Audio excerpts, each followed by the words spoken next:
아침 저녁으로는 서늘해졌어요.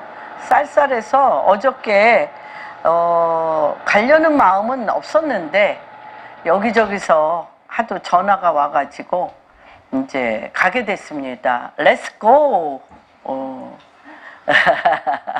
Let's go.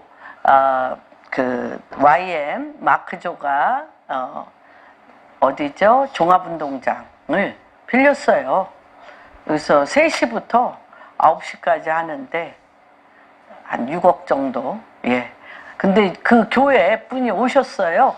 그 권준 목사님 어디예요? 그 미국의 그 마크조 목사님, 마크조 선교사님이 다니는 그 교회 담임 목사님과 그 교회 그 성가대들이 와가지고 미국에서도 오셔서 하시고 크로스처치에 박호중 목사님 또 마크조도 무섭다고 그러더라고요.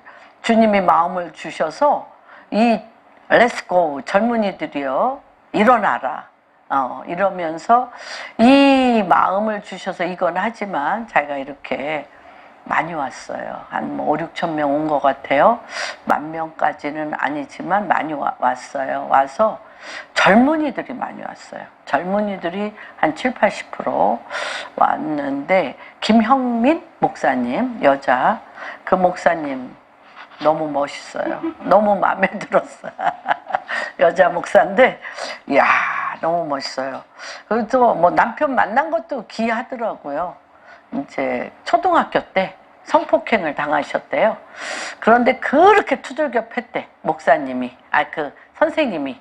그러니까 뭐 교장선생님이나 부모한테 얘기해서 그것으로 자기가 이렇게 발각될까봐 그렇게 두들겨 팼으로 인해서 자기 인생이 깊은 어둠에 늪에 들어갔는데 이제 대학 시험이 떨어져서 교회에서 다니다가 은혜를 받아가지고 자유 얻었네, 나 자유 얻었네, 너 자유 얻었네.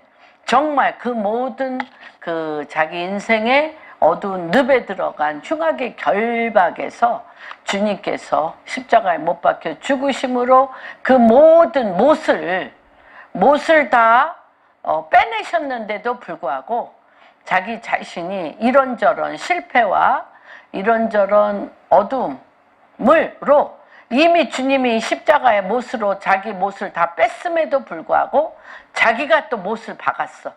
그래서 그 감옥에 들어가 있었던 것들이 흉악의 결박이 풀어지면서 너무 깊어서 다르긴 다르시더라고요.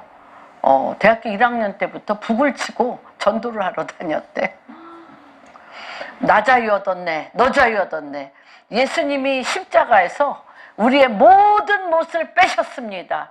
나오십시오, 자유하십시오 하고 북을 치고 다니는데 그 모습이 너무 멋있고 아름답다고 남편이 반해가지고 그 모습, 북치고 다니는 모습이 너무 멋있어서 자기 외모도 괜찮긴 하지만 그래서 이제 대학교 때 남편 딸, 시아버님도 목사님이고 남편도 목회자인데 기이하더라고요. 저도 제가 이 말씀을 드리기 전에 이 간증을 여러분들한테 하는 이유는 정말 그런 시즌에 우리가 살고 있고 그런 기이한 축복, 기이한 만남이 여러분 한 분 한 분 가운데 일어나도록 주님의 이름으로 축복합니다. 그래서 이제 남편 따라 유학을 갔대요. 유학을 가서 파출부로 여기저기 이제 파출부로 일을 하는 가운데 있었는데 비가 너무너무 쏟아지는 가운데 중년 노인이 조깅을 하거나 이제 우산도 없이 나오시다가 비가 너무 쏟아지니까 자기네 집 처마밑에 이렇게 비를 피하고 있어서 얼른 문을 열고 들어오셔서 의자를 주고 뜨거운 차를 드리면서 쉬시라고 이제 그렇게 얘기를 했는데 이분이 벼랑간 무슨 얘기 끝에 네가 여기에 왜 왔냐 이렇게 하는데 그런 거는 좀 알아듣겠더래요. 몇 마디는 알아들어서 형편은 안 되지만 학교에 가고 싶다. 그렇게 얘기를 했대요. 그랬더니 그 다음날 이분이 서류를 갖고 왔대. 서류를 갖고 왔는데 대학교 4년 장학금. 그분이 굉장히 유명한 대학 총장이셨대요. 대학 총장이셔서 굉장히 정말 좋은 대학의 대학 총장님이 길을 가다가 비를 피하여 그 집에 들어오셨어요. 들어오셔서 대학 4년을 장학생으로 다니시면서 그냥 매일매일이 정말 우리는 성령이 거하시는 성전, 내 삶이 아니라 내 안에 거하시는 성령님이 내 인생을 어떻게 끌고 가시는, 그래서 성령이 나를 전을 삼아 성전 삼아 이 땅에 나를 보내신 하나님의 뜻을 누가 가장 잘 아셔? 하나님이 잘 아시잖아요. 하나님이 나를 향한 부르심의 데스티니를 그분이 내 안에서 사시면서 만날 사람 만나시게 하시고, 길을 열게 하시고, 배울 바를 배우게 하시고, 달려갈 길을 달려가게 하셨어. 사실 남편도 목사님이고 시아버님도 목사님이라 남편이 심호하는 교회에서 이분이 사모로 해야 됐잖아요. 근데 불이 더 나. 김영민 목사님이 불이 더 나. 그래서 분리개척해서 뭐 건대도 있고 이제 여러 군데에 이제 김영민 목사님이 특별히 대학생들, 젊은 애들을 하는데, 정말 예수 그리스도의 십자가는 우리 안에 있는 모든 죄로 말미암은 감옥의 못을 다 주님이 제하고 우리를 살리려는 부활 생명이라고, 그 조그만 여자분이 큰 소리로 죽지 말고 살아 하는데, 젊은 애들이 눈물을 줄줄 흘리고, 그렇게 마음의 병이 많아서 우울증, 또 동성애, 또 분열, 여러 가지에 그렇게 막 눈물을 줄줄줄 흘리면서 일어나서 그 주님 앞에 새롭게 거듭나는 그런 역사들을 보았습니다. 그래서 정말 하나님께서 내가 생각하는 내 인생은 실패한 것 같고 너무 찢겼잖아요. 초등학교 3, 4학년 때 그 선생이 그렇게 성폭행 하려고 여러 번 시도를 하고, 그것을 또 은폐하려고 볼 때마다 그렇게 때리고, 입도 뻥끗 못하게 주눅 들어서 질려서 저 구탱이에서 우울같이 이렇게 저기도 보지 못하게 하는, 그렇게 자기를 몰고 가는 그 감옥에서 나온 그 간증, 그 부활의 영이 너무 정말 엄청나서 북치고 다닐 수밖에 없었겠더라고, 이 여자분은. 그런데 또 너무 최고의 또 남편을, 여러분들도 결혼 안 하신 분 북치고 한번 다녀.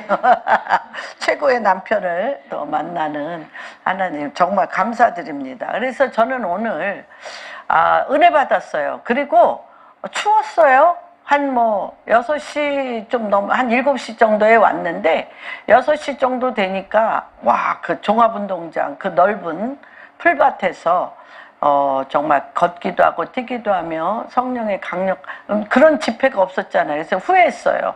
우리 성도님들 오시라고 할 걸 좀 후회했어요. 왜냐하면은 너무 요새 그런 집회가 없고 코로나다 심하다 그래서 저도 막 또 여기저기서 전화 와서 제가 YM에 또 7년 있었잖아요. 그래서 옛 생각도 나고 또 2019년 119는 비가 너무너무 쏟아져. 그런데 1000명 정도 왔나? 그래서 참 정말 아프게 그 집회를 했는데, 여기는 막 화창한 초가을날 많은 젊은이들이 몰려와서 다시 한번 렛츠고, 주님 앞에, 주님의 부르심 앞에 다시 한번 일어나는 또 그러한 집회가 있었기 때문에 그 눈물로 정말 죽음을 통과하는 집회가 있었기 때문에 22년 이렇게 또한 이런 역사가 다시 한번 대한민국 안에 문을 열게 되어진 걸로 믿습니다. 그래서 오늘 내 인생이, 내가 아는 내 인생이 아니고 성령이 거하시는 성전으로서의 삶은 어떤 것인가? 우리가, 그럼 우리 성도님들 간에 그 얘기 많이 하잖아요. 내가 아는데 못 살아. 아는데 못 살아. 그게 더 힘든 것 같아. 그래서 아는데 못 사는 그 근본 이유와 아는데 못 사는 그 이유를 완전히 뒤집어 엎어 통과함으로 말미암아 그 깊은 속에서부터 성령님이 우리를 내주내지 하실 뿐만 아니라 위로부터 성령이 권능을 부어서 그분이 우리를 그분의 모양과 형상대로 이 땅에서 예수 그리스도 성령을 나타나는 하나님의 전이 되어서 가는 그런 일들이 우리 안에 일어나기를 주님의 이름으로 축복합니다. 우리가 성령의 역사에 눈을 뜨고 정말 성령 충만함을 위해서 우리가 너무너무 기도합니다. 정말 우리의 기도의 90%는 성령님 임하소서, 성령 충만하여 주시옵소서, 성령의 성전이 되게 하여 주시옵소서라고 우리가 하는데 그 기도의 깊은 그 겉사람, 성령의 거룩한 전이 되어지는 데 있어서도 겉모습과 속모습이 있는 것 같아요. 그래서 성령의 전이 되어지는 겉의 모습은 무엇이냐면 성령의 역사를 은사와 기적으로 생각해. 그래서 병든 자가 낫고 정말 내가 할 수 없는 많은 일들이 돌파하여 그렇죠. 기적이 되어지면 우리가 성령의 전이 되어서 성령의 역사를 은사와 기적으로 정말 생각지 아니한 많은 일들이 내가 먼저 아까 그분도 사실 뭐 기적이죠. 우리 이런 거 하고 싶지 그분 같이 김형민 목사님 같이 뭐 다 그분 아주 그렇더라고요. 기적이 많이 일어났더라고요. 이분 삶 자체가. 그런데 이럴 정도가 있었. 어떤 사람이 설교할 때는 눈 감고, 설교할 때는 눈 감고, 기도할 때는 눈을 떠. 그래서 자기가 근데 그분이 굉장히 이화여대에서 이분이 설교를 하고 이화여대 교수들과 학생들 앞에서 이분이 설교를 하는데 그 남자분이 굉장한 스트롱홀, 굉장한 아주 견고한 진으로서 그 이화대학교 교수들과 학생들이 주목하고 있는 어떤 사람이 그 사람이 앉아있는 자체가 굉장히 어둠을 많이 뿜어내고 있고 그 이화여대 교수들과 학생들 안에서도 다들 그가 어떤 반응을 하느냐를 주목하고 있더래요. 자기도 굉장히 거슬리더래. 여러분도 한번 앞에 서보래. 설교를 하고 있는데 자고 있다. 설교를 하는데 자. 그런데 또 기도할 땐 눈 떠. 한번 바꿔놓고 그랬는데 자기가 설교를 하고 기도하는 과정에 눈 뜨고 있는데 그 사람 옆에 가서 이랬대. 내 설교할 때 자던데 정말 저기 되고 싶으냐, 봉사되고 싶으냐 그랬대. 그랬더니 이 남자분이 말 같지도 않으니까 무슨 뭐 봉사된다고 돼요? 그렇잖아. 별의별 해도 안 돼.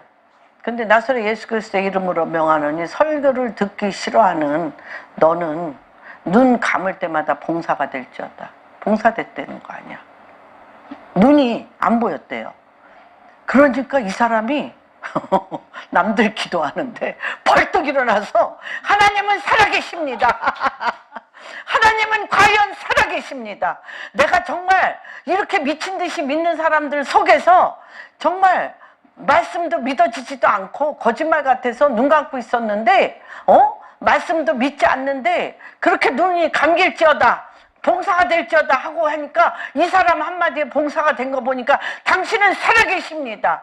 그러면서 내가 주님을 열심히 믿을 테니 내 눈 뜨게 해주시옵소서. 30분 만에 떴대요.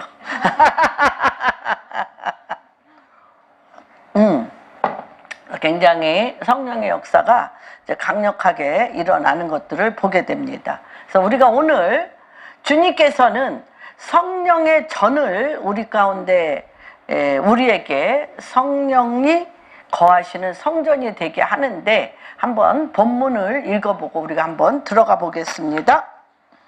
고린도전서 3장 16절에서 23절까지 시작. 너희는 너희가 하나님의 성전인 것과 하나님의 성령이 너희 안에 계시는 것을 알지 못하느냐? 누구든지 하나님의 성전을 더럽히면 하나님이 그 사람을 멸하시리라. 하나님의 성전은 거룩하니 너희도 그러하니라. 아무도 자신을 속이지 말라.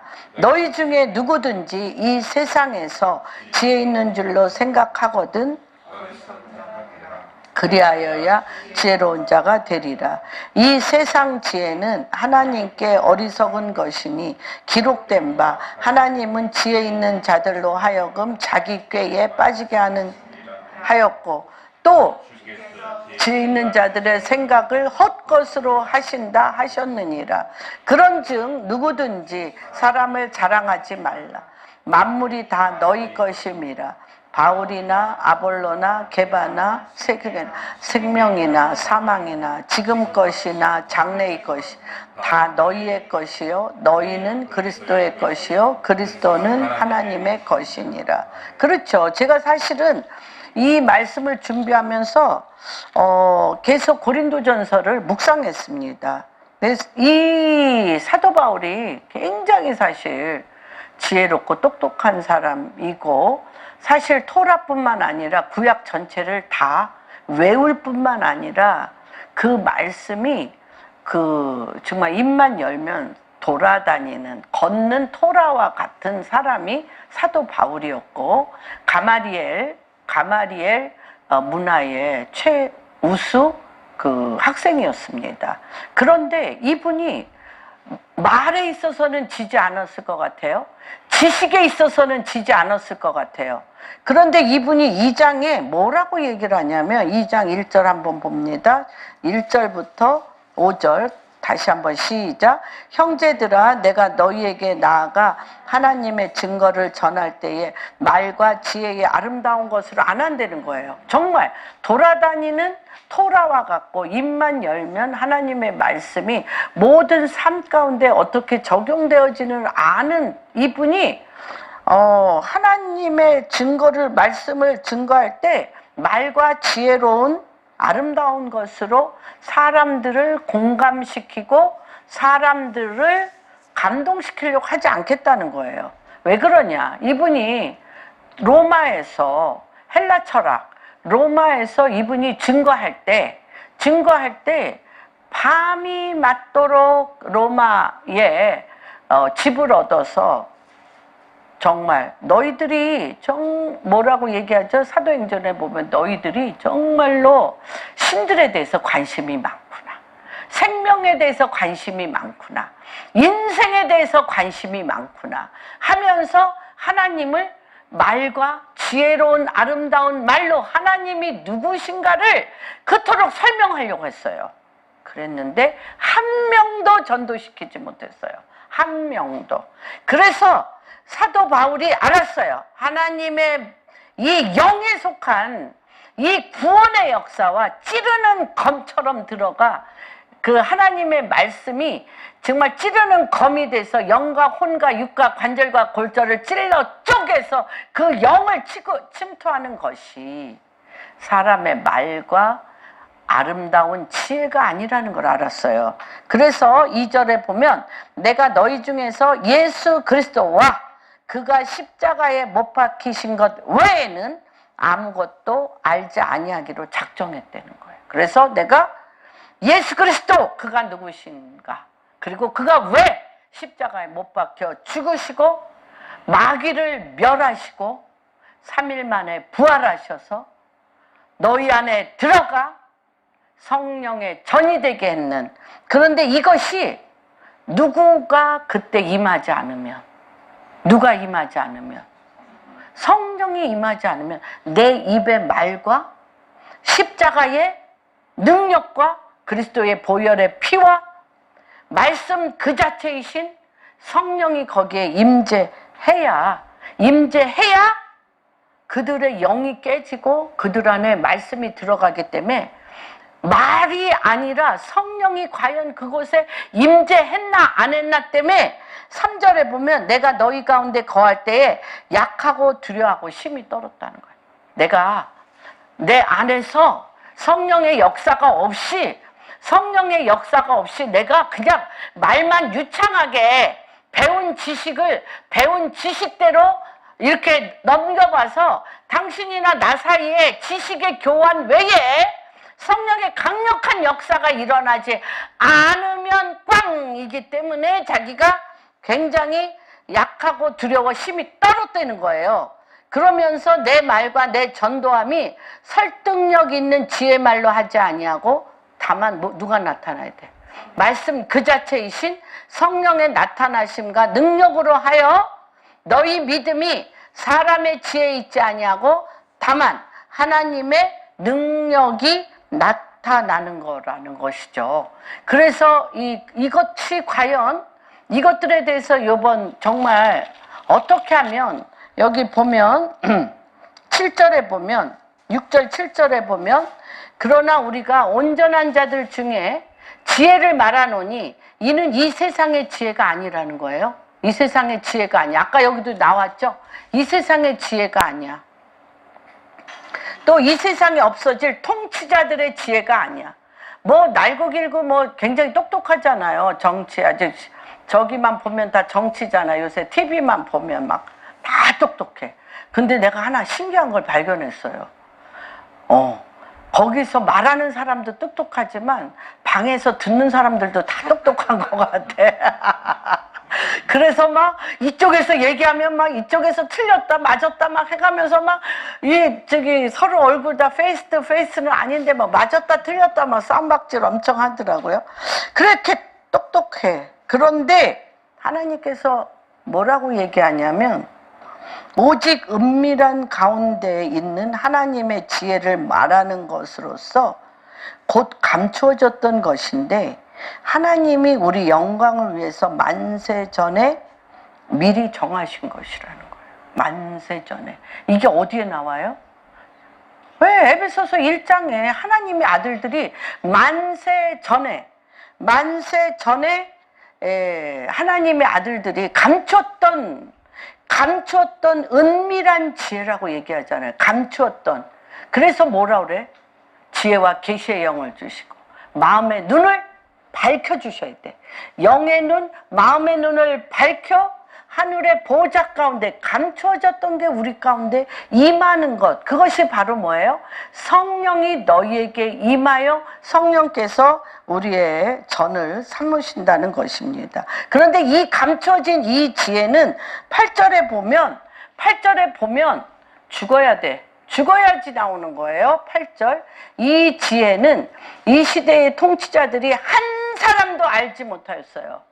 십자가에 대해서 이 5783년 이 유대력, 이 전 세계의 인간들이 감추어진 이 지혜를, 이 십자가의 비밀과 성령의 이 강력한 역사를 인간의 지혜로는 알 수가 없어요. 그래서 만일 그것을 알았더라면 영광의 주를 십자가에 못 박을 수가 없습니다. 그런데 이거를 뭐라고 얘기해요? 9절에 보면 이거는 누구한테도 있죠? 에스겔서도 있고 이사야서 6장에도 있어요. 우리가 만나는 사람들이 뭐예요? 우리가 만나는 사람 언어가 다 같잖아요. 언어가 다 같은데 서로 못 알아들어. 가장 가까운 부부도 못 알아들어. 동서가 부모 자식도 못 알아들어. 언어가 같은데 못 알아들어. 주님이 그렇게 얘기하셨어요. 하나님이 자기를 사랑하는 자들을 위하여 예비하신 모든 것은 눈으로 보지 못하고 귀로 듣지 못하고, 야, 우리 제일 좋아하는 게 뭐야? 마음. 마음에 합한 사람 너무 원하잖아. 내 마음을 아는 사람하고 결혼하고 싶잖아. 내 마음을 아는 사람하고 친구 되고 싶잖아. 내 마음을 아는 동료들과 일하고 싶잖아요. 그런데 사람의 마음으로 생각지 못한다는 거예요. 마음을. 여러분, 마음을 누가 만드셨어? 하나님이 만드셨어. 그래서 이 말씀의 1장에 뭐라 그래요?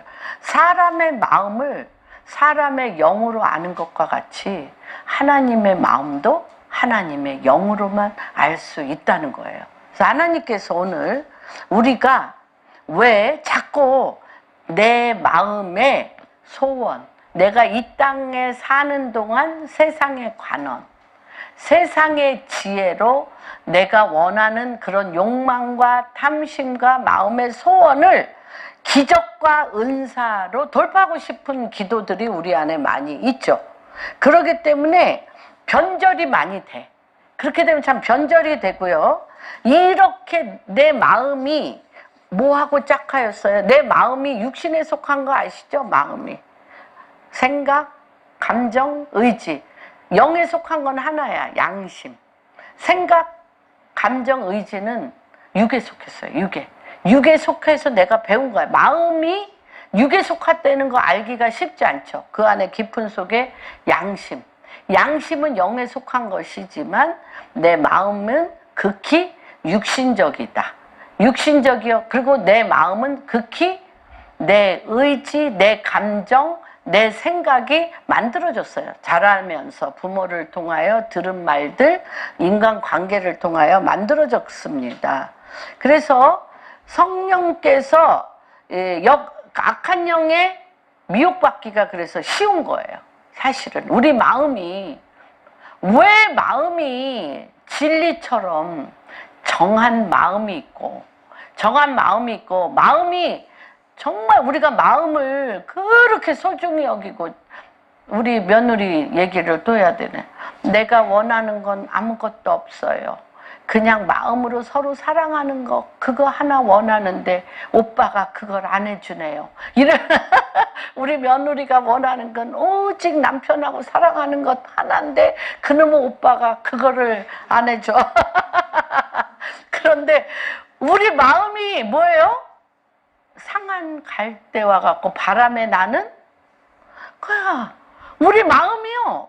정착을 안 해. 이리 갔다 저리 갔다, 이 말 들으면 이렇게 저 말 들으면 귀들이 너무 얇아.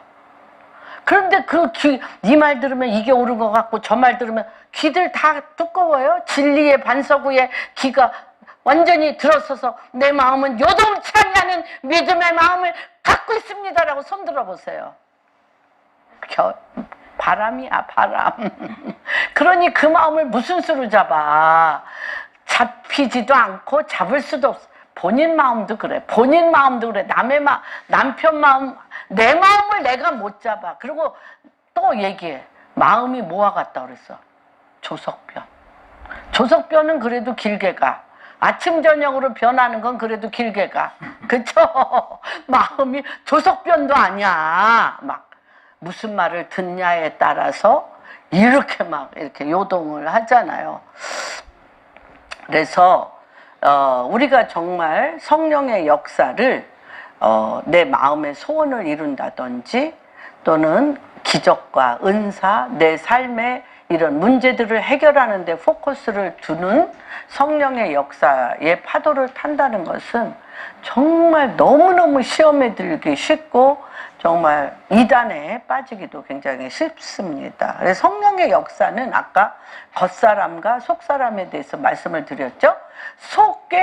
겉에는 이적과 기사로서 눈에 보이는 것이라면, 속은 뭐냐면 성령께서 우리 안에 거하셔요. 오늘 얘기한 대로 성령이, 그렇죠, 이 제자들에게 후 바람을 이렇게 생기를 불어넣으며 생명이 된지라. 성령이 주님께서 십자가에 못 박혀 죽으시고 3일 만에 부활하셔서 갈릴리 제자들이 있는 방에 들어오셔서 문을 타고 들어오셔서 성령 받아라고 얘기하면서 우리 안에 거하십니다. 그래서 내 안에 거하시는 친밀감, 주님이 내 주인이 하나님은 영이시니, 하나님은 영이시니, 그래서 우리 아버지가 영의 아버지가 아니죠. 우리 육신의 아버지는 육신의 아버지예요.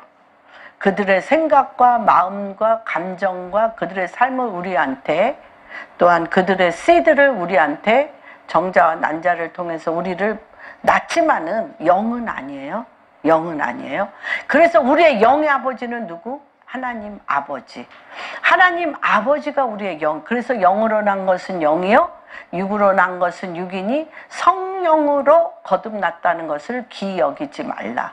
그래서 그 성령, 그 아버지의 영, 또 예수 그리스도가 말씀이 육신이 돼서 우리 안에 오셔서 영으로, 성령으로 말씀이 육신이 되어 사는 것을 주님이 다 우리 가운데 보이시고, 그 영이 십자가에 못 박혀 죽으시고 우리 안에 들어오셔서 성령으로 우리의 삶에 육신에 일어나는 많은 일들을 성령의 인도하심을 따라 말씀이 육신이 되어지는 길을 여셨어요. 그래서 예수 그리스도께서 나는 길이요 진리요 생명이니, 예수 그리스도가 내 안에 성령으로 오셔서 내 인생의 많은 일들을 말씀으로 성령으로 살면 성령의 길이 열리고 하나님의 말씀이 내 삶에 육신이 되고, 그 말씀이 육신이 된 그것은 생명을 낳고 되어지는 것들을 우리가 봅니다. 그래서 이것이 뭐냐면 우리 안에 예수 그리스도, 하나님과 나 사이에 성령이 나를 지배하고 나를 주관하시고 내 삶의 모든 생각과 감정과 의지와 내 삶의 모든 결정에 대해서 성령님이 친밀감 가운데 나에게 말을 하시면, 어저께 어떤 청년이, 참 보기 드문 청년이었어요. 어떤 집사님의 그 차를 타고 갔는데, 그 집사님의 아들이 믿음에 굉장히, 아버지 어머님 또 할아버지 믿음이 아주 굉장히 좋으신데, 이분은 하나님께서 하늘의 보좌도 청년 32살이라는데 끌고 올라와서 지옥도 경험하고, 그 생각을 말갛게 보는 거예요. 생각을. 그래서 내 생각이 하나님으로부터 온 것인지 마귀가 오는 건지가 보이고, 이 마귀가 이렇게 공격하는 그 어둠의 영에 그 문 앞에서 그 마귀들이 하는 게 너무 무서워서 더 이상 들어가 보지 않게 해달라고 자기가 성령님 앞에 천사에게 부탁을 했다는 거예요. 너무 무서워서. 그런데 지금 생각하니 큰 사업을 하더라고요. 사업을 하는데 이게 투명인간 같이 이 형제는 아는 거야. 투명인간 같이 내 안에 음란이 올라온다든지, 내 안에 욕심이 올라온다든지, 내 안에 내 자아가 올라오면 마귀가 이거를 먹으러 이렇게 지남철처럼 붙는 걸 보이는 거야. 그런데 자기가 너무 그거에 익숙해 있잖아. 나도 모르게 오토매티컬리 음란도 올라오고, 내가 왜 손해볼 필요가 있어? 내가 저 사람한테 왜 내가 져야 돼? 내가 저 사람한테 왜 저 사람만 유익을 줘? 내 거 왜 손해봐? 라고 생각을 하면 이게 마귀가 그냥 해가지고 어두워서 자기를 씹어가지고 영혼이 어두워지면서 한 발짝도 가지 못하는 거야. 그런데 이게 너무 힘들다는 거야. 이것들을 그냥 매 순간 느낀다는 게 그러니까 성령의 전이 되는 게 쉬울까요? 편할까요? 내 승질대로 했고, 안 보여야지. 내 승질대로 하고 죽이 되든 밥이 되든 안 보여야 편한데 이렇게 막 보이니까 너무 힘들다고, 이제 어저께 그 형제 차 타고 제가 이제 그 종합운동장을 갔는데, 그렇죠. 그런데 우리를 본래 만드신 것은 우리가 너무 오랫동안 이 형제를 그 투명 그 마귀가 와서 나를 잡아 이렇게 물어 뜯는 것을 보이니까 이게 정말 어느 날은 잠이 안 온대. 너무 무서워서. 그렇게 얘기를 그 청년이 하더라고요. 근데 이 내 안에서 왜 주님이 에덴 동산에서 생명나무와 이 선악과를 먹게 했는지. 그래서 이 선악과를 먹는다는 것은 뭐냐면 내 육신으로, 내 자아로 옳고 그르고 내 유익을 찾고 내 욕심을 따라 그걸 자꾸 이렇게 만지는 거죠. 근데 이제 그게 시간이 가면 둔해져. 둔해지는데 생명나무 대신 예수 그리스도 하나님의 말씀을 먹으면 하나님의 말씀이 그래서 나는 너희의 생명의 떡이니 너희가 나를 먹지 않으면 나와 상관이 없다. 그렇죠? 요한복음 6장에 나는 내가 너희에게 이르는 말은 영이요 생명이니 그렇죠? 내가 너에게 이르는 말은 영이요 생명이니 생명의 떡인 말씀을 생명나무인 말씀을 먹지 아니하면 나와 상관이 없고 내 피를 마시지 아니하면 너는 나와 상관이 없다고 그러는데 이게 뭐냐면 이 청년은 한 1시간 반 차 타고 갔나 봐요. 그냥 줄줄줄 얘기하는 거예요. 여러분 너무 우리가 자아에 그냥 이렇게 돌이 돼버렸어요.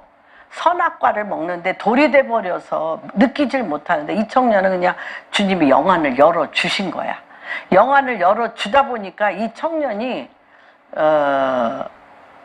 이 생명나무를 먹으면 뱀의 머리를 그냥 밟고 있는 거예요.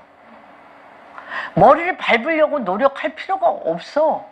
그래서 한번 볼까요? 창세기 3장 16절. 이게 원시복음입니다. 원시복음.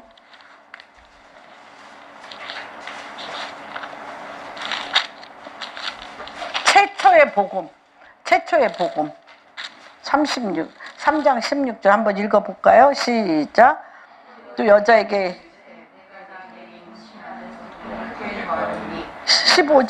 15절 죄송합니다. 15절 시작. 내가 저기 요한복음 3장 16절하고 착각을 했네. 내가 너로 여자와 원수가 되게 하고 내 후손도 여자의 후손과 원수가 너는 내 발꿈치를 상하게 할 것이니라. 밟는 거예요. 그냥 뭘로? 여자가 우리가 하나님의 말씀을 먹고 있으면 그냥 뱀의 머리를 밟는 거예요. 근데 우리 안에 무엇이 있냐면 그 예수님과 우리가 한 몸인 것처럼 그 이거가 참 추상적이어서 저는 자꾸 이것들을 제가 구체적으로 말씀을 내가 그리스도와 함께 갈라디아서 2장 20절 내가 그리스도와 함께 십자가에 못 박혀 죽었나니 이제는 내가 산 것 아니요 내 안에 계신 우리 주 예수 그리스도의 사심입니다. 그 3장 한번 보겠습니다. 창세기 3장.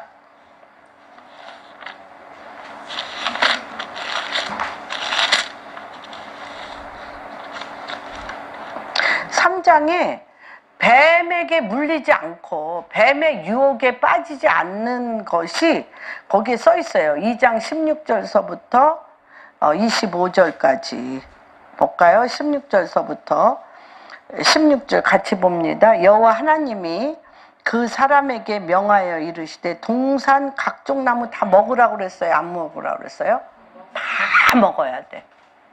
하나님께서 동산 각종 좋은 아름다운 나무는 누구 먹으라고 하신 거예요? 아담과 하와. 우리 먹으라고.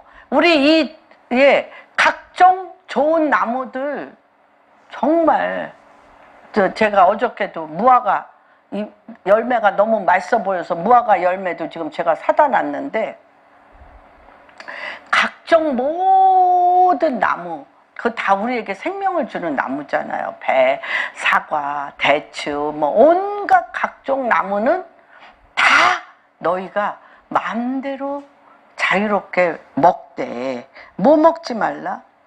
하나님을 대적하여 하나님 되지 말라는 거예요. 하나님을 대적하여 옳고 그른 거. 이 사람은 하는 짓이 잘못됐네.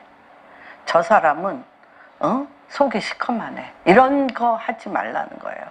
정죄하고 판단하지 말라는 거예요. 그러나 임의로 각종 모든 생명의 열매를 먹어 사람을 어떻게 사랑하고 존귀 여기고 위로하고 격려하고 생명이 생명을 낳는 그 사랑은 하되 손가락질하며 좋고 싫고 나쁘고 이런 거 하지 말라는 거예요. 하나님이. 그런데 뭐라 그래? 여기서 보면 뱀은 그거 갖고 나와요. 그거 뱀. 마귀는 뭘 갖고 나오냐? 왜 우리가 그 사람 안에 사실 90% 좋은 점이 있어요? 없어요? 있어요. 그런데 왜 그렇게 눈에 거슬려? 그 말하는 게 왜 이렇게 거슬려? 왜 그 점만 그렇게 봐? 그 점만. 보여 안 보여? 보여요? 예? 보이잖아요. 그런데 그 점이 보이기 시작하면 90% 좋은 거는 어떻게? 잊어버려. 그런 걸 하지 말라고 그러신 거야. 그런데 마귀는 뭐라고 얘기를 하냐면 그것까지 완벽하게 좋고 싫고 그것도 완전해야지 하나님이시지. 그 사람에게 좋고 나쁜 점 있는 것이 완전히 없이 하나님같이 완전히, 하나님은 사랑이시라 하나님같이 완전히 그 사람이 실수도 없고 죄도 없고 완전해서 하나님마다 정말 뭐든지 완벽하게 자라야지 하나님이시지. 이렇게 우리는 마귀의 속삭임에 나를 내어준다는 거예요. 우리 그런 사람 많이 들어. 좀 똑똑하고 뛰어나고 어떻게 자기 일 처리를 앞에만 하는 게 아니라 옆에만 하는 게 아니라 뒤까지 다 이렇게 해가지고 하면서 그 사람들이 하는 말 딱 한마디 뭐예요? 나는 완벽해. 나는 완벽주의자야. 나는 완벽주의자라 옆을 봐도 실수가 없고 이쪽 봐도 실수가 없는 게 이 사람이야. 완벽해요? 그러니까 이 완벽한 사람들이 제일 못 봐. 쟤는 저거 왜 못해? 저거 왜 못해? 왜 일을 저렇게 해? 어떻게 해? 어떻게 해서 그 사람이 내 곁에 내 인생이라는 이 귀한 시간에 그 사람이 내 옆에 있고 그와 더불어 관계를 맺어 한 인생을 그리스도 안에서 같이 가는 게 내 인생이라는 이 여정 안에 몇백 명이나 되겠어요? 여러분 몇백 명 될 것 같아. 극히 극소수예요. 사실은 극히 극소수 중에 내가 또 친하게 만난 사람은 또 더 작아. 그런데 그분들 사이에서도 맨날 이걸 한다는 거예요. 그렇게 해요? 안 해요? 그래서 가까우면 가까울수록 더 싸워 안 싸워? 싸워요. 그러니까 완벽이 아니에요. 여러분 완벽이 아닙니다. 하나님은 파스칼이 그랬잖아. 이 우주의 소리 중에 큰 한도 끝도 없는 구멍이 있는데 그 구멍은 하나님의 자리다. 하나님의 자리예요. 우리 안에 이것저것이 내가 할 수 있는 부분이 있고 못하고 여러 가지, 그쵸? 우리는 인간이 한쪽만 보게 돼 있어. 그러니까 보이지 아니한 많은 부분에 대해서 우리는 성령이 내 안에 전을 삼으시고 성전된 그분에게 물으셔야 돼. 그리고 그분이 그 길을 온전케 하십니다. 그거는 누구의 자리? 하나님의 자리. 하나님, 저 사람에게 이런 게 보이는데 주님 이거 당신이 해주세요. 당신이 해주세요. 나 못하잖아. 내가 못하기 때문에 보이는 거잖아. 내가 못하기 때문에 보이는 겁니다. 무슨 말인지 이해가 되십니까? 그래서 그것은 다 누구의 자리? 하나님의 자리입니다. 그래서 여기에서도 왜 마귀가 선악과를 딱 들고 와. 사실 생명나무와 선악과는 하나예요. 두 나무가 아니야. 근데 내가 하나님과 하나가 되어서, 내가 그리스도와 하나가 되어서 하나님의 말씀을 먹는 자는 매일매일이 생명나무야. 그런데 내가 하나님을 떠나 내가 주인이 되어서 손가락질을 하는 건 이 사람은 맨날 뭘 먹는 사람이야? 선악과를 먹는 사람이에요. 나눠지. 여러분의 속을 한번 들여다 보세요. 여기는 생명나무, 여기는 선악과. 그럼 내가 지금은 선악과 먹어. 근데 내가 지금 아니에요. 여러분, 마음의 중심이 그리스도. 그래서 성령의 전이 되는 게 너무나 중요한 겁니다. 우리가 계속적으로. 그래서 무엇을 추구하시지 마셔야 돼요. 완벽주의는 없습니다. 하나님은 인간을 완벽하게 만드시지 않으셨어요. 하나님은 그리스도와 하나 되게서 내가 완전하니 너도 완전하라.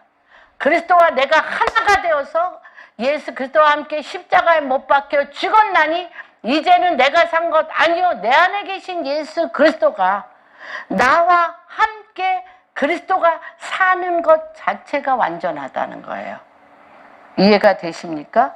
그래서 우리가 왜 이렇게 성령의 전인 걸 알면서도 매일매일의 친밀감을 놓치기 때문에 우리가 고아처럼 살아. 물어봐야지. 주님이 뭐라 그랬어요? 요한복음 14장. 요한복음 14장에 보면 18절.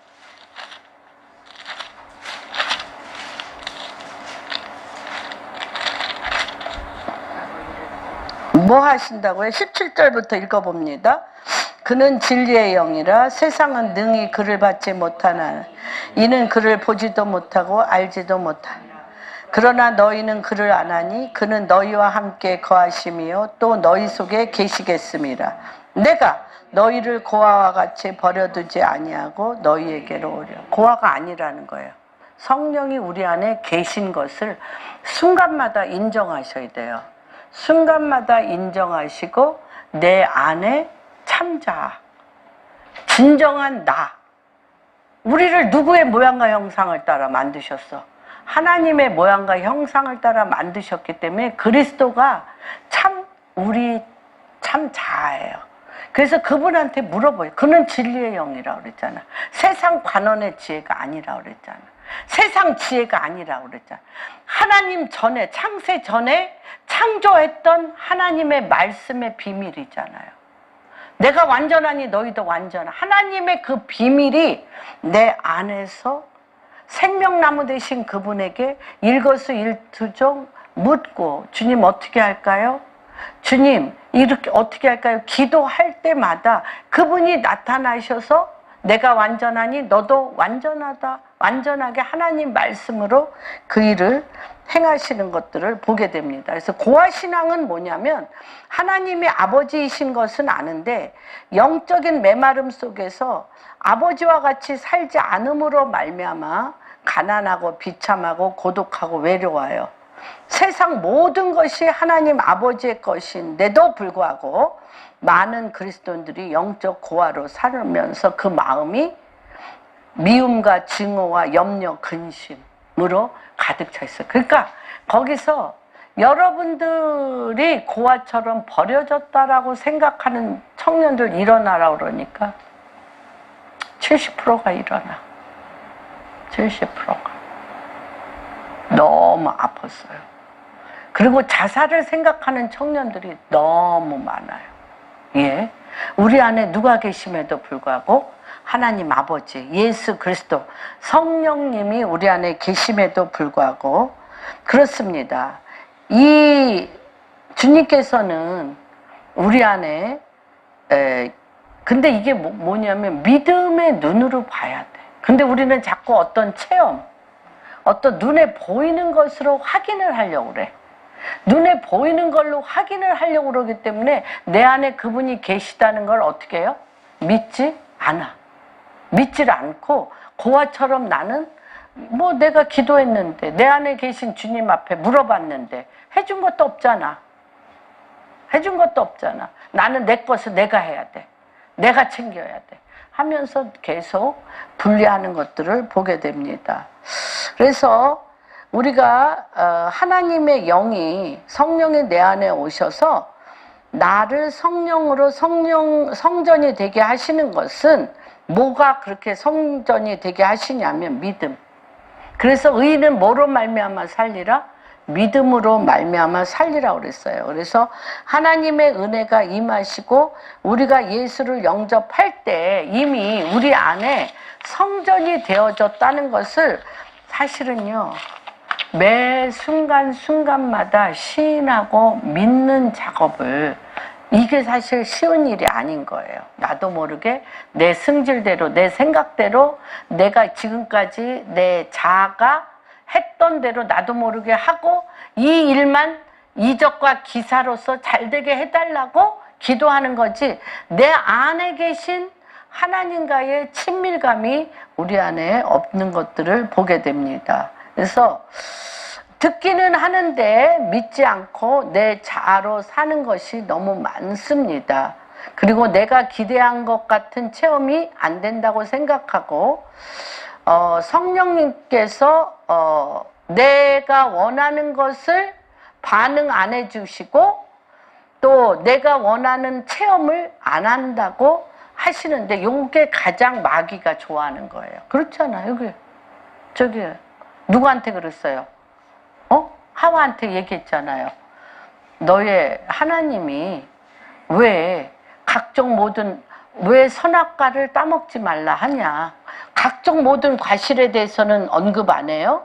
왜 선악과를 따먹지 말라고 그래? 그 문제, 내 체험, 내 문제를 갖고 딱 마귀가 그렇게 하잖아. 왜 선악과를 따먹지 말라고 그래? 선악과 따먹으면 너도 하나님같이 되는데, 하나님이 시기 질투해서 선악과 따먹지 말라고 그러는 거야. 무슨 말인지 알겠죠? 그래서 내가 어떤 체험과 어떤 거를 내가 취하려고, 내 자아가 주인이 돼서 취하려고 할 때 가장 마귀가 틈타서, 맞아, 해준 게 없잖아. 너한테 해준 게 뭐가 있어? 해준 게 없잖아. 너는 네 신앙을 네가 지키고 네가 일하면서 살아야 돼 하고 우리를 주님과 분리시키는 것들을 봅니다. 그래서 제가 사실은 이것과 대비해서 요번 제가 폴란드에서 그 무덤, 빈 무덤, 성령의 부활의 영, 그 다음에 말씀의 성취, 그게 이제 우리의 구조와 너무 같다고 생각이 듭니다. 그래서 제가 이 성령의 전의 추상적인 이것을 뭘로 제가 대비를 시켰냐면 라헬과 대비를 시켰습니다. 라헬. 그래서 라헬이 낳은 베냐민, 그러니까 요셉과 베냐민. 요셉과 베냐민은, 베냐민에게 주님께서 출애굽기 신명기 33장 12절에 보면 요셉과 베냐민이 두 어깨라고 그랬어요. 요셉 혼자 일할 수가 없어요. 요셉은 베냐민이 없이는 일할 수가 없어요. 그런데 이 깊고 깊은 연계 안에서의 깊은 우물을 제가 이번 폴란드에서 받고, 우리 안에 왜 요셉의 그 엄청난 장자권과 베냐민의 이 엄청난 죽음 다음에 부활의 영, 베냐민의 죽음 다음에 부활의 영이 어떻게 만나서 두 어깨가 되어서 하나님의 거룩한 성전이 되어지는 것을 한번 제가 구약과 신약을 통해서 한번 살펴보겠습니다. 헤롯은 BC 63년에 세상의 그 참혹한 상황을 만들었어요. 헤롯이. 그렇죠? 아버지 헤롯도 로마의 복종함으로 인해서 BC 37년에 로마에 의해 유다의 왕이 됐고, 이 헤롯은 베들레헴의 왕이 되어서 2살 아래 남자아이를 다 죽였어요. 그런데 이 남자아이를 죽여서 이 헤롯의 영이 지금도 이 헤롯의 위협하고 살인하는 죽음의 영이 누가 지금 하고 있어요? 푸틴이 했고, 또 누가 했어요? 히틀러. 지금도 이 엄청난 참혹한 이 살인의 영, 뭐를 위해서? 자기의 욕망, 자기가 왕되기 위해서 지금 이 바벨론 시스템, 우리나라 정치 구조, 이 모든 것이 헤롯의 영이에요. 사실은 이 헤롯의 영이 우겨쌈을 당하면서 우리의 목을 조르고 있어요. 목을 조르고 있는데, 그렇죠? 거기도 히틀러가, 폴란드도, 독일도 히틀러가 유대인의 목을 조이면서 다 죽였잖아요. 다 죽였어요. 그런데 어느 시대에서나 헤롯이 일어나고 힘없는, 상상할 수도 없는 희생이 일어납니다. 헤롯이라는 뜻은 무엇이냐면 고대 그리스어로 영웅이라는 뜻입니다. 애굽에서는 어땠습니까? 애굽에서는 바로가, 그렇죠? 예수 그리스도가 태어남을 보고 남자아이를, 모세가 태어남을 보고 남자아이들을 다 나일강에 던져 죽였어요. 그렇죠? 출애굽기 1장에. 이건 사람이 아니에요. 마귀가 그냥 잡아 죽이는 이 헤롯의 영이 각 나라 리더들 안에, 특별히 어떤 국가들, 큰 국가들 안에 이런 정말 시진핑이라든지 뭐 그냥 교회 자체에 불을 내서 그 교회에서 예배 드리는 사람 같이 태워 죽이잖아요. 이런 굉장한 이 엄청난 헤롯의 영이 있습니다. 그런데 바로 이 한번 볼까요? 35장, 예, 창세기 35장. 창세기 35장에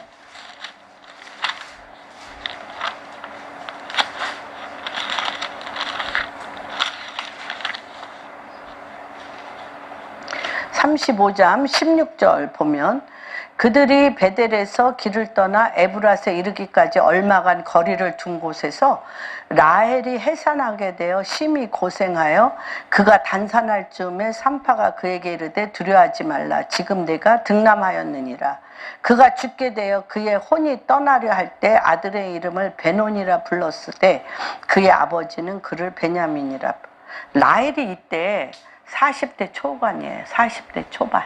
40대 초반에 너무너무 아이에 대해서 한이 맺힌 사람이 라헬이잖아요. 사실 요셉 하나 낳기 위해서도 말할 수 없는 고통을 겪었는데, 이 베냐민을 낳을 때, 이 베냐민을 낳았다가 죽으면서 뭐라고 얘기했냐면, 이 슬픔의 아들 베노니 하고 죽으면서 베노니 하고 죽었어요. 그런데 누가 금방 즉시 와서 야곱이 자기 가장 사랑하는 아내가 에나타가 죽는 순간에도 이 야곱이 얼마나 정말 강건하고 믿음의 사람이냐면, 탁 베논이라고 부르는 베냐민 손을 딱 잡고, 베논이가 아니고 베냐민, 하나님의 오른팔, 강한 자, 슬픔을 딛고 기쁨으로 일어나는 아들 베냐민이라고 그 이름을 낳는 즉시 베꼈습니다. 이게 왜 중요하냐면 이 요셉이 어떻게 했어요? 엄청난 팔려가면서 요셉은 정말 엄청난 장자, 이 땅에 역대상 5장 1절에 보면 르우벤이 장자인데, 야곱의 12아들 중에 르우벤이 장자인데 아버지의 침상을 더럽힘으로 말미암아 장자권을 잊어버리고 이 요셉의 아들 에브라임과 므낫세를 야곱이 12지파에 갖고 들어가면서 바로 보디베라의 딸 이집트의 공주 보디베라 제사장의 딸과 누가 요셉이 결혼하면서 이방인과 유대인의 장자가 요셉이 됐어요. 그게 역대상 5장 1절에 요셉이 장자가 됐다고 얘기를 합니다. 그래서 요셉이 이방인과 유대인의 장자권이 됐지만 이 베냐민이 없이는 교회의 어깨가 될 수 없어요. 그래서 이 출애굽기에 신명기 33장 12절에 보면 요셉의 어깨와 베냐민의 어깨가 하나가 돼서 교회가 되어지는 거예요. 여러분이 지금 인생이 누구와 같이 나회가 같이 죽음의 사망의 음침함의 슬픔이 있습니다. 그런데 베들레헴에 에레미야가 31장 에레미야 31장에 보면 1000년 뒤예요. 1000년 뒤. 라헬이 죽은 뒤 1000년 뒤야. 1000년 뒤에 31장 15절에서 한번 볼까요?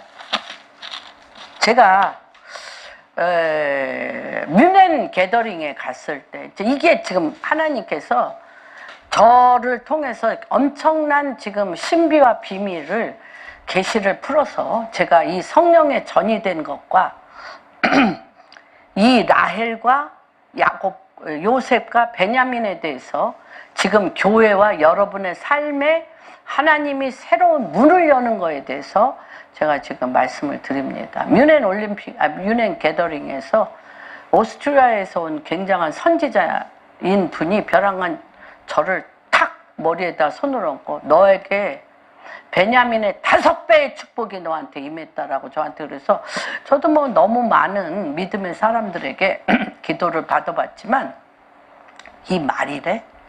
베냐민의 5배의 축복? 이게 뭐야? 그러고서 이제 제가 마음에 두었습니다.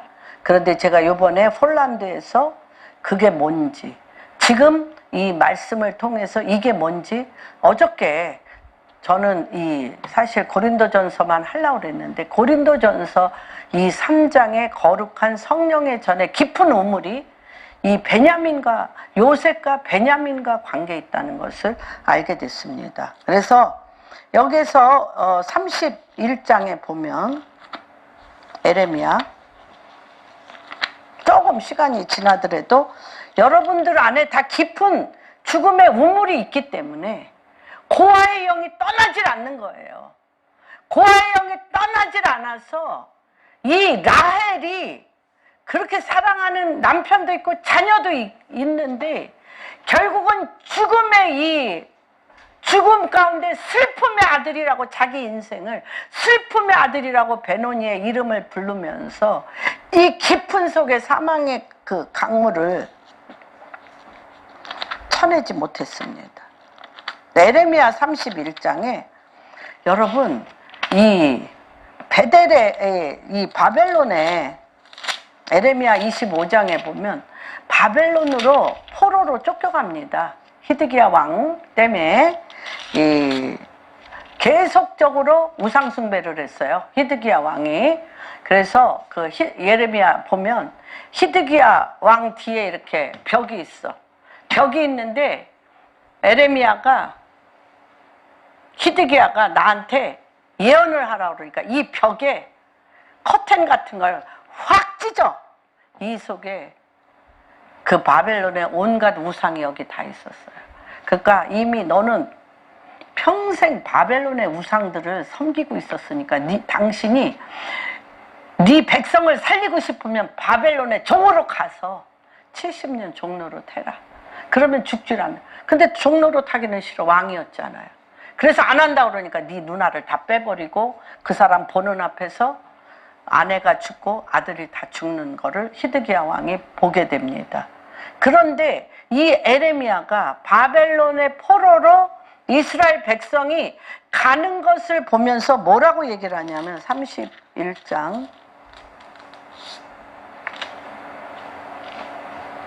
31장에 봅시다.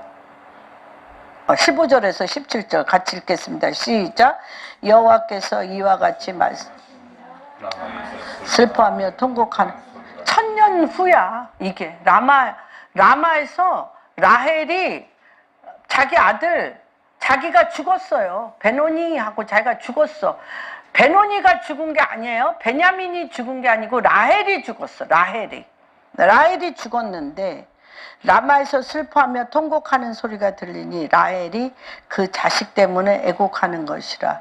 그가 자식이 없어져서 위로받기를 거절. 이게요, 이 바벨론의 히드기야의 죄 때문에, 우상 숭배한 죄 때문에, 뭐 히드기야만 그런 게 아니죠. 그 이스라엘 백성 전체가 우상 숭배함으로 내가 우상 숭배했던 그 나라에 노예로 팔려가는데 어디를 지금 지나가고 있냐면 베들레헴 라마. 여기 누가 있냐? 라헬의 무덤이 있어요. 라헬의 무덤을 지나가는데 에레미야가 그걸 보고 뭐라고 얘기하냐면 라헬이 에나타가 죽은 통곡 소리가 1000년 만에 들리고 있다는 거예요. 이게 들리고 있다는 거야. 들리고 있어 지금. 1000년 만에 들리고 있다는 거예요. 그러면서 위로받기를. 그러니까 다시 얘기하면 이스라엘이 없어지는 거잖아요. 그게 라헬의 통곡소리라고 얘기합니다. 그런데 응답을 해주셔. 뭐라고? 여호와께서 이와 같이 말씀해. 내 울음소리와 내 눈물을 멈춰라. 내일의 삭을 받을 것인즉 그들이 그의 대적의 땅에서 돌아오리라. 여호와의 70년 만에 돌아오죠. 너희 장래에 소망이 있을 것이라. 너희 자녀가 자기들의 지경으로 돌아오리라. 여호와의 말씀이. 여러분, 이건 천년. 마태복음 2장 13절 봅시다. 마태복음 2장 13절. 이거는 1700년 후. 이 라헬이 죽은 지 1700년 후. 2장 13절 한번 봅시다. 13절에서 18절까지. 이 사망의 이 죽음의 통곡소리가 없어져야 성령의 전이 되어지는 거예요, 여러분. 성령의 전이.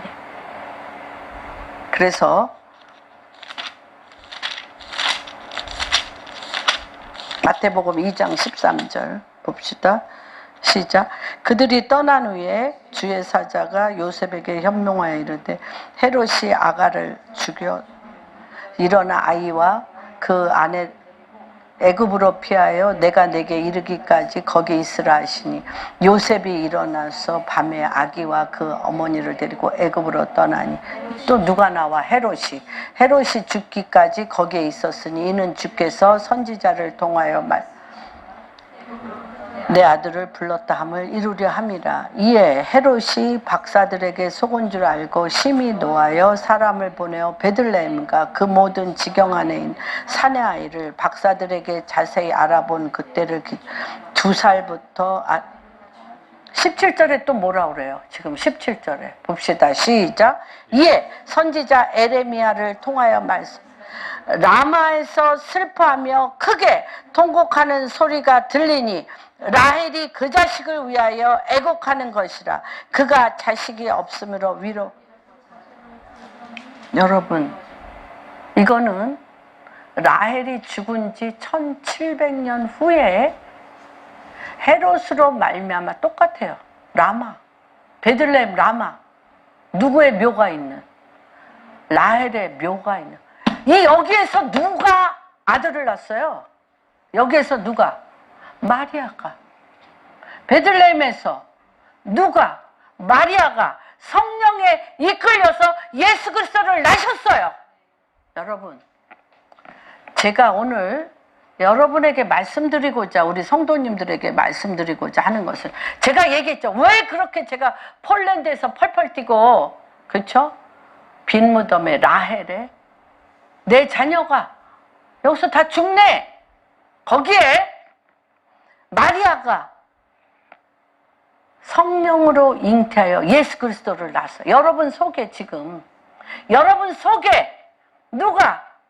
마리아 성령으로, 여러분 속에 성령으로 잉태된 예수 그리스도의 성령이 여러분을 전 삼으셨어요. 네, 계속 하나만 포커스를 맞춰. 요셉처럼. 주님, 요셉같이 특별하게 태어나서 그쵸? 왕자같이 태어났다가 어디서 웅덩이에서 나왔는데도 씩씩하게 승리했어. 보디발 집에도 가서 뜨뜻 승리했어. 또 누구네 집에 가서, 그쵸? 감옥에 가서도 승리했어. 그리고 애굽의 총리로도 우리는 한쪽 어깨 이게 되려면, 요셉과 같이 이게 되려면 베냐민의 누구와 같이 사망의 애곡소리, 내 자식이 죽음으로 사망의 애곡소리가 누구에 대한 애곡소리예요?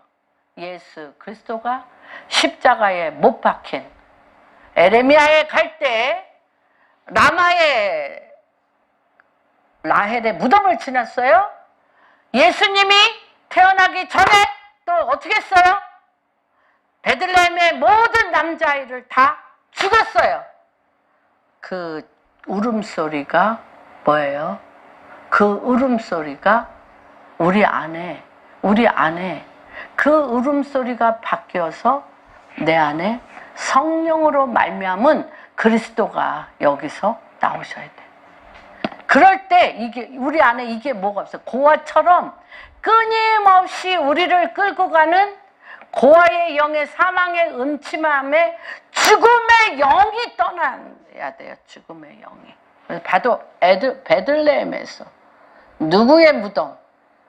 베들레헴 라마의 라헬의 무덤 위에 마리아가 성령으로 부활의 영으로 성령으로 하나님의 아들 예수 그리스도를 탄생해서 그가 내 죄를 위하여 그 사망에 그 베냐민의 모든 후손이 죽고 누구요? 헤롯으로 말미암아 베들레헴의 그 모든 남아들이 죽은 그 순교의 피 위에 그리스도의 보혈의 피가 덮어서 여러분의 그 내면에 그리스도의 보혈의 피로 다 덮고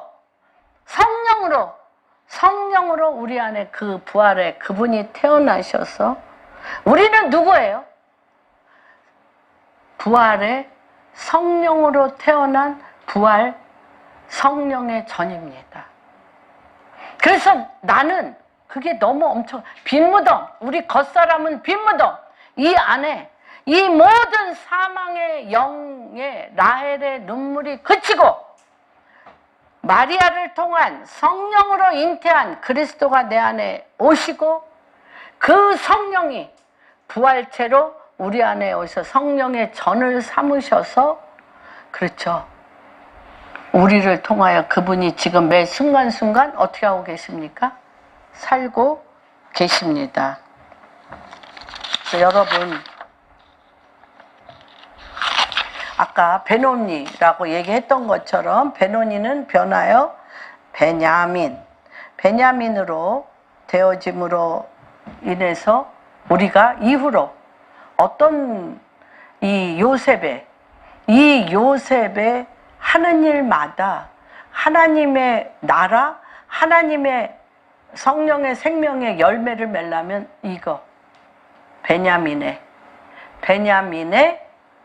라헬의 통곡을 통한 라헬의 통곡을 통한 십자가의 죽음과 부활의 생명이 베냐민을 통하여 두 어깨, 부활 생명이 두 어깨가 주님의 몸된 교회가 돼서 주님의 몸된 교회인 여러분에게 성령의 전이 되어지는 놀라운 역사가 일어나는 것입니다. 여러분은 지금 여러분의 자아는 어떻게 됐어요? 죽었어요. 여러분의 자아의 죽은 통곡 소리를 여러분이 들으셔야 돼요. 여러분의 자아는 라헬과 같이 십자가에 못 박혀 죽고 거기에 누구로 인하여? 마리아 성모 누구로 인하여? 성령으로 인한 그리스도가 여러분 안에 살아 역사하여 성령의 전이 되어서 이 안에 채워지지 아니한 갈등 구조가 이제 없습니다. 없습니다. 부활의 성령의 전으로 여러분들은 성령의 전이 되었음을 선포합니다.